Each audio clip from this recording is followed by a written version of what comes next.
नमस्कार, स्वागत है आपका फिफाना हिंदी क्लासेस के यूट्यूब चैनल पर। और इस क्लास में अपन पढ़ रहे थे डॉक्टर रामविलास शर्मा द्वारा रचित बहुत ही सुंदर निबंध।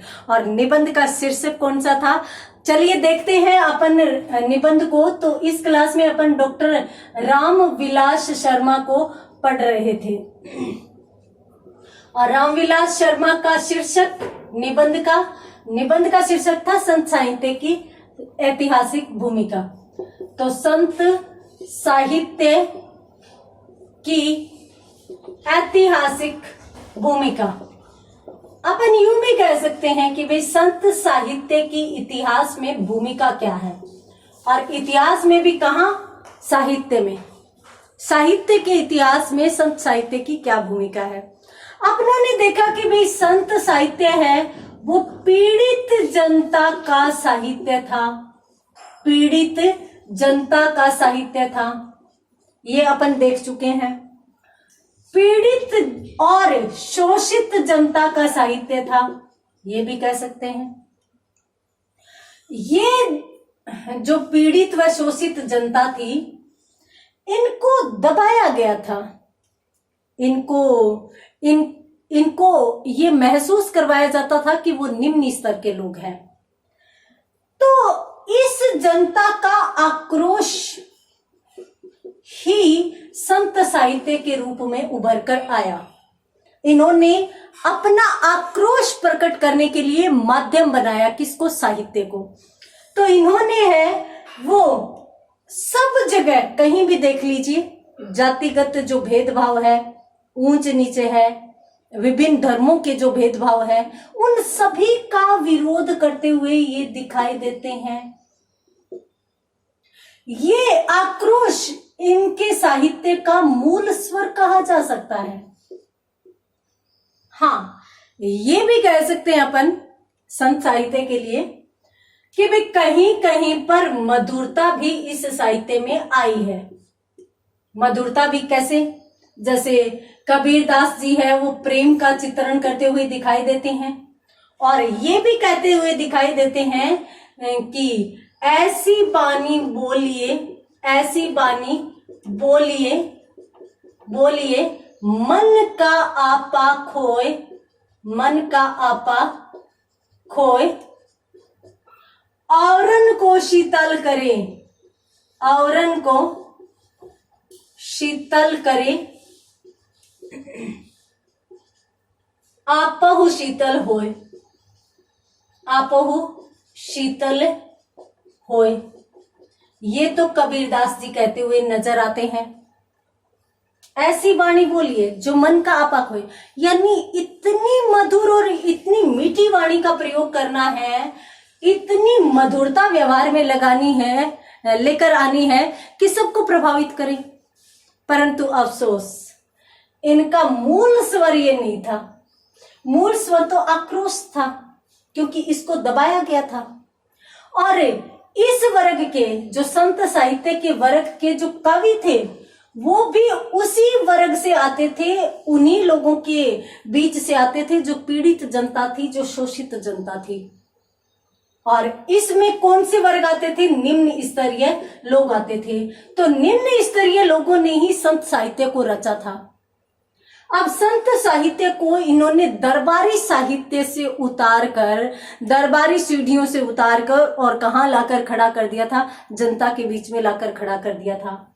तो इन्होंने अपने आसपास के चित्रण को अपने साहित्य की भूमिका में दिया। साथ साथ इन्होंने, ये नहीं है कि सामंती या राजसी गुणगान किया जाए, इन्होंने निम्न वर्ग से संबंधित या निम्न वर्ग के लोगों को उठाने के लिए उच्च वर्ग के लोगों के मस्तिष्क में ये विचारधारा भरनी प्रारंभ कर दी कि भाई जातिगत भेदभाव मनुष्य की बनाई हुई है, ईश्वर की नहीं बनाई हुई, परमात्मा की नहीं बनाई हुई। और साथ ही साथ इन्होंने ये जो जात पात है, जात पात, इसका विरोध करना भी शुरू कर दिया।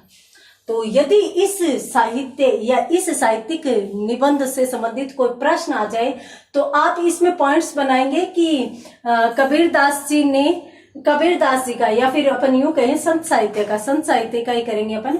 तो संत साहित्य का मूल स्वर क्या था, आक्रोश था। क्यों? क्योंकि वो पीड़ित व शोषित जनता का था। तो ये पूरा का पूरा विवरण इसमें आ जाएगा। और पॉइंट क्या बनेगा? संत साहित्य का मूल स्वर, और मूल स्वर क्या है? आक्रोश है।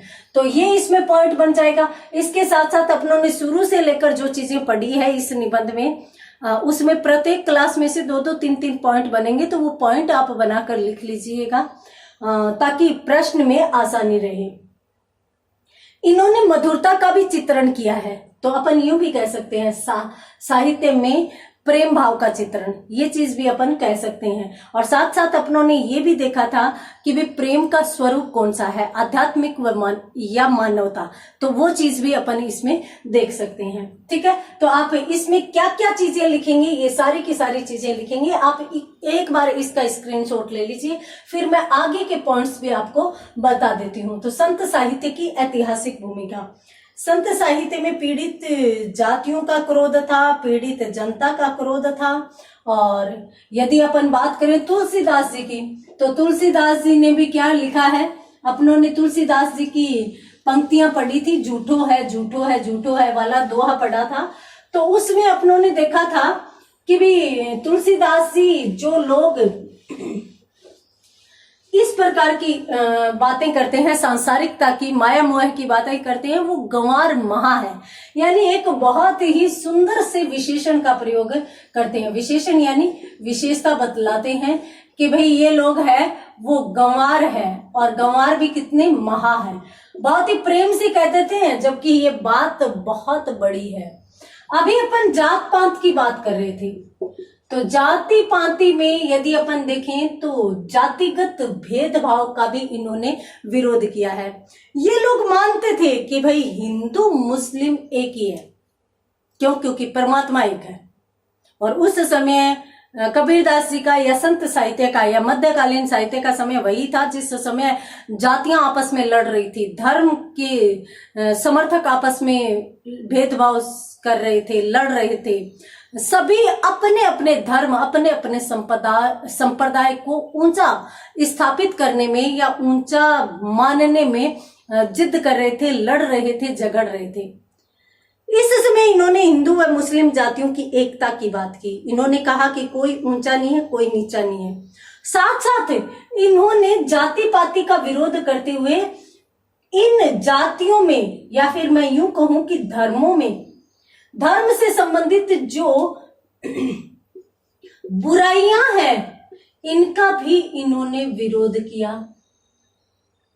इधर जहां पर हिंदू धर्म की बात करें तो हिंदू धर्म की मूर्ति पूजा का इन्होंने विरोध किया, मूर्ति पूजा का विरोध किया। तो वहीं पर मुस्लिम धर्म की जीव हत्या का भी इन्होंने विरोध किया, जीव हत्या का भी विरोध किया। कबीरदास जी स्पष्टतः लिखते हैं, साधो साधो पांडे पांडे निपुण कसाई, निपुण कसाई, कसाई बकरी मारी के, बकरी मारी के भेड़ी को धाई, भेड़ी को धाई, हृदय दर्द न आई, दर्द न आई। कबीरदास जी स्पष्टतः लिखते हैं। और जीव हत्या का विरोध इन्होंने, यही बात नहीं है, मुस्लिम धर्म में तो ये धर्म से संबंधित जीव हत्या की जाती है, हिंदू धर्म में भी जीव हत्या की जाती है। बलि देते हैं ना, तो बलि दी जाती है, कभी माता जी की बलि दी जाती है, कभी किसी अवसर पर बलि दी जाती है। तो उस बलि प्रथा का, जो हिंदुओं में बलि प्रथा है, उसका भी इन्होंने विरोध किया। और साथ साथ इन्होंने मुस्लिमों की जीव हत्या का भी विरोध किया। और इन्होंने सीधा कहा कि साधो, हे साधु लोगों, हे सज्जन लोगों, पांडे, ये जो पंडित लोग हैं, या फिर पंडित में मुस्लिम धर्म से संबंधित मौलवी आ जाते हैं, तो निपुण कसाई, ये तो पूर्ण रूप से कसाई है। बकरी मारी के, बकरी को मार देते हैं, भेड़ी को धाई, भेड़ की तरफ भी दौड़ देते हैं, बकरी को मार देते हैं, और उसके बाद यदि भेड़ मिल जाए तो उसको भी मारने के लिए दौड़ेंगे। हृदय दर्द नाई, इन लोगों के हृदय में बिल्कुल भी दर्द नहीं आता, बिल्कुल भी दया नहीं आती, बिल्कुल भी करुणा नहीं आती, और फिर ये लोग अपने अपने आप को महान बताते हैं। किस आधार पर ये महान है भाई? एक कमजोर जीव पर हथियार चलाना, एक कमजोर व्यक्ति का शोषण करना कौन से धर्म की महानता है, कौन से धर्म की बड़ाई है? और किस धर्म में, किस वेद में कहा गया है कि माता जी बलि मांगती है? किस धर्म में कहा गया है कि भी बलि देना जरूरी है? सब ये है ना, अपने जो मध्यस्थ लोग, परमात्मा और अपने बीच में जो बिचौलिए है ना, उनके बनाए हुए नियम है। अब हिंदू धर्म में तो ईश्वर और मनुष्य के बीच बिचौलिया पंडित हो जाता है, और वो पंडित कहता है कि ऐसे ऐसे करना है, तो हम उसकी बात मानते हुए, क्यों भाई, एक पिता और पुत्र के बीच में बिचौलिया कैसे हो सकता है? हमारा परमात्मा पिता है और हम उसकी संतान है, तो उनके बीच में बिचौलिए क्यों आ जाते हैं? अब वही तो है, वही मुस्लिम धर्म में है, अल्लाह और मनुष्य के बीच में मौलवी बिचौलिया आ जाता है, और वो बिचौलिया कहता है कि भाई तुम्हें वो जीव हत्या करनी है। क्यों करनी है? क्योंकि तुम्हें बलि देनी है, इससे परमात्मा या अल्लाह खुश होगा। देखिए, परमात्मा किसी को मारने पर खुश नहीं, किसी को जीवन दान देने पर खुश होता है। परमात्मा, कौन सा ऐसा पिता है जो अपनी संतान को मरते हुए देखकर खुश होगा? हम तो परमात्मा की संतान है, और हर एक जीव परमात्मा की संतान है, तो फिर उस जीव के मरने पर परमात्मा प्रसन्न होकर अपनी खुशी कैसे चाहेगा? एक बार सोचने की जरूरत है इस बात पर। यदि हम सोचें, हाँ, इसके पक्ष में बहुत लोग अनेक तर्क देते हैं, सिर्फ और सिर्फ जीव के स्वाद के लिए किसी जीव की हत्या कर देना, मुझे नहीं लगता कि कहीं भी इसमें कोई सार्थकता है या फिर कहीं भी बड़प्पन है। यदि बड़प्पन दिखाना है तो जीवों को जीवन दान दीजिए, जीवों की सहायता कीजिए। तो इस प्रकार से कबीरदास जी यूं कहते हैं कि ये बिल्कुल ही कसाई हैं, और इनके हृदय में बिल्कुल दर्द नहीं आता, किसी जीव के प्रति दया नहीं आती, तो वो परमात्मा का बंदा, परमात्मा का, ईश्वर की संतान कैसे हो सकता है? तो इस प्रकार से कबीरदास जी ने यहाँ पर जीव हत्या का विरोध किया है, जाति पांति का विरोध किया है। इन्होंने मध्यकालीन काल में हिंदू व मुसलमान जाति को मिलाने वाली बात कही है। इन्होंने यूं कहा है कि भाई सभी में जब रक्त समान है, वही लाल रंग का रक्त सभी में है, तो फिर ये अलग अलग कैसे हो सकते हैं? कोई हिंदू कोई मुसलमान नहीं है, ये जातियां सिर्फ और सिर्फ मनुष्य की बनाई हुई है, तो इनको समाप्त किया जाना चाहिए। और इनके आधार पर जो भेदभाव किया जाता है, उस भेदभाव को भी समाप्त किया जाना चाहिए।